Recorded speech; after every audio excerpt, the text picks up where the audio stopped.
চারদিকে নেশার বারবারত পুলিশ এবং আম জনতা উভয়ই এখন নেশা কারবারিদের ধরপাকড় করছেন। বৃহস্পতিবার রাতে ধর্মনগর রেলগেট সংলগ্ন দুর্গাপুর এলাকায় আমির আলী নামে যুবকের বাড়িতে তল্লাশি চালায় স্থানীয়রা। ওই বাড়ি থেকে নেশা সামগ্রী সহ তারা মঙ্গল দাস নামে এক যুবককে আটক করে। অন্যদিকে যানবাহন তল্লাশির সময় ধর্মনগর থানার হাতে উদ্ধার হয় 2 লক্ষ টাকার ইয়াবা ও হেরোইন।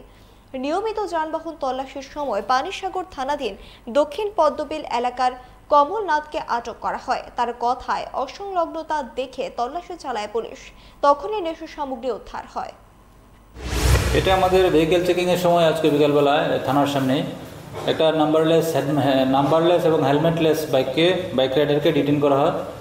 তো তার মুভমেন্ট সাসপেক্টেড হওয়ায় তাকে আমরা ডিটেইন করে তাকে সার্চ করে তার কাছ থেকে 25টার মতন হিরোইনের ভায়াল রিকভারি করা হয়েছে এবং প্রায় 600টার মতন ইয়াবা ট্যাবলেট রিকভার করা হয়েছে। তার থেকে লিকারগুলির মূল্য প্রায় 2 লক্ষ টাকার মতন হবে। তার ব্যাপারে বলতে আছে আরও আছে এলাকাতে এরারে এখন মানুষে ভয় পায়, এলাকার মানুষ একদম ভয় আছে, এরারে ডরাইয়া চলতে লাগে। এরা এই পর্যায়ে গেছে, মানুষ চলাফেরা করতে পারে না। আজকে তার বাড়ির ড্রাগ ডিলিং করতে গিয়া তার বাড়ির ভিতরে একজন লোকরে ধরা হয়েছে, হাতে নাতে এলাকার মানুষের ধরছে। ধরার পরে কিছু মাল তার ফালাই দিছে, কিছু তার কাছে রয়েছে। আমরা প্রশাসনের কাছে আমরা এটাই দাবি এলাকাবাসীর